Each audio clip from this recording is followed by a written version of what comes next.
literate person. If we connect that ecological literacy in multiple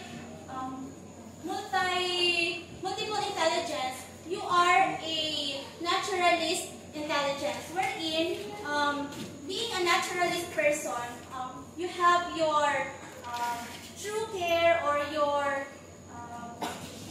true perspective regarding your environment. You have your purpose as a person when we talk about ecological literacy. So the next one is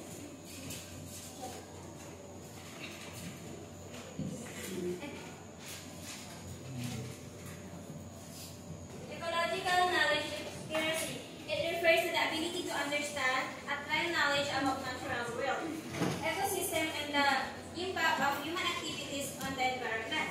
So meaning kasi ito is dito natin malalaman yung mga bagay-bagay sa ating kapaligiran. So dapat alam din natin yung mga panis sa ating kapaligiran. At di ba like for example sa pagtatapon ng basura is meron tayong 3 R's na sinusunod, like reduce, reuse, and recycle. So by that is pag nasusunod natin yung tamang pagtapon ng basura is mapapanatili nating malinis ang ating kapaligiran. So ang next po is ecological behavioral literacy. So dito po is para maintindihan natin kung ano nga ba ang nagiging epekto sa environment or sa ating kalikasan. O yung araw-araw natin ginagawa. For example po is yung pag-ihi natin sa kung saan or pagtapon ng mga basura at pagsusunog ng mga plastic at kung ano-ano pa. So, di ba, pag nagsusunog tayo or nagtatapon tayo ng mga basura is naapektuhan is yung environment natin. Kaya nagkakaroon tayo ng air pollution or water pollution at kung ano-ano pa. So, ang magandang gawin natin is yung mag-recycle or magtanim ng mga puno. Para sa ganung paraan po is ano po yung environment natin. And mas maganda po umpisa dito sa sarili natin mismo at para maging inspirasyon tayo sa iba at para po mas mapanatili po nating maayos yung kalikasan po natin. So next is ecological awareness literacy is all about caring for our nature, knowing what harming it, and acting responsibly to keep it healthy. So next is ecological emotional literacy.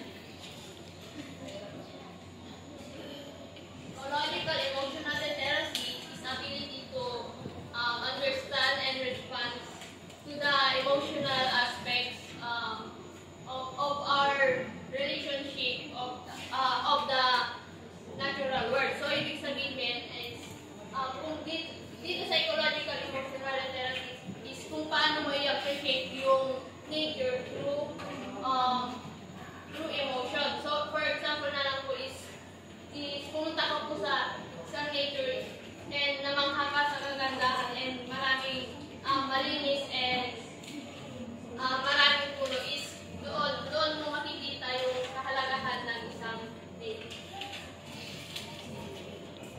So next is ecological globalization. So ecological globalization is the worldwide connection between natural resources, ecosystem, and human activities. So for example, kapag napilot ang isang ilog sa isang bansa, maaaring maapektuhan yung mga isda, mga halaman sa ibang lugar. Kaya dapat i-inform natin ang ating mga students na mahalagaan at alagaan ng ating mga ilog. Like for example is huwag tayo pagtapon ng basura sa ilog.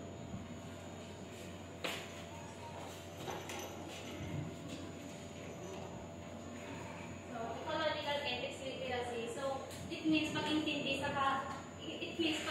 sa kahalagahan ng pag-aalaga sa kapaligiran at sa ibang living things. Yung responsibility natin to protect nature na mag-benefit sa atin at sa planet. For example is yung tulad ng pagpapahalaga sa mga hayop, halaman at ecosystem. Our next po is ecological literacy in our daily life. So ecological literacy or eco-literacy is like learning our work. So yung mga may malaking impact sa environment natin. For example na lang is yung sa waste. Maggamit natin ng reuse, reduce, recycle. Na ang pagre-recycle is malaking bagay or malaking tulong niya sa ating environment. Na for example is kapag may bagyo, yung mga ilog natin is dapat malinis para may daluyan ng tubig. At saka yung pagsusunog natin ng mga basura, gaya ng plastic, ng mga goma, na pwedeng maka-apekto sa climate change natin. And with the use of reuse, reduce, and recycle, so dapat may apply ng mga bata na ang pagre-recycle is nakakabuti sa ating environment.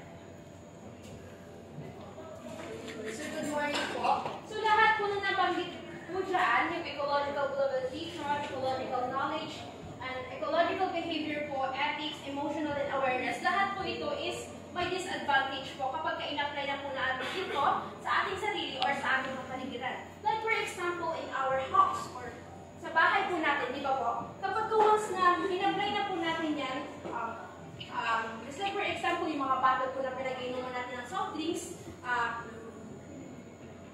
kesa po itapon po natin sa basurahan yun, pwede po natin siyang i-recycle. Gawin natin siyang designs sa mga base po natin na nasa bahay. So, for that, mas maganda po yung kakalabasan po nun, mas nakaka-relax po sa mata. Then, yung pagputol po natin ng mga puno, hindi, di ba po sabi po dyan, kailangan maging aware po tayo sa ating paligid.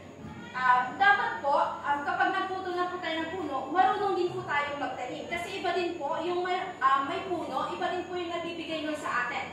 Just like for example, sa house po natin, pag marami po tayong puno doon, di ba po mas malamig, then naharangan niya po yung init. Nagbibigay po sa atin yung para ma-relax po yung utak natin.